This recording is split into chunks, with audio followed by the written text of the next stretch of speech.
Football ইতিহাসে কিছু নাম সময়কেও ছাড়িয়ে যায়। লিওনেল মেসি সেই বিরল নামগুলোর একটি। তিনি শুধু অসাধারণ ড্রিবলিং, গোল কিংবা অ্যাসিস্টের জন্য নন, ধৈর্য, দূরদৃষ্টি ও নেতৃত্বের জন্য নিজেকে প্রতিষ্ঠিত করেছেন কিংবদন্তির আসনে। একসময় আর্জেন্টিনার মানুষ দিয়েগো ম্যারাডোনার সঙ্গে তুলনা করত তাকে, কিন্তু সময়ের সঙ্গে মেসি প্রমাণ করেছেন তিনি কারো প্রতিচ্ছবি নন, তিনি নিজেই একটি ইতিহাস।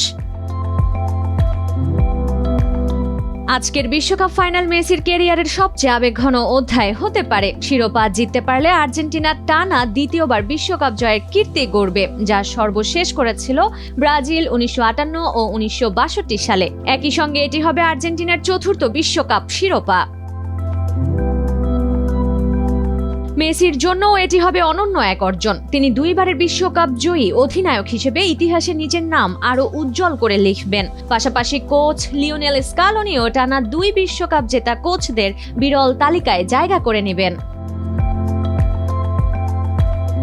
তবে পরিসংখ্যানের বাইরেও মেসির সবচেয়ে বড় অর্জন হলো তিনি একটি প্রজন্মকে বিশ্বাস করতে শিখিয়েছেন যে নীরব নেতৃত্ব ইতিহাস গড়তে পারে। মাঠে তার প্রতিটি স্পর্শ, প্রতিটি পাস এবং প্রতিটি সিদ্ধান্ত যেন ফুটবলকে নতুনভাবে দেখার শিক্ষা দেয়।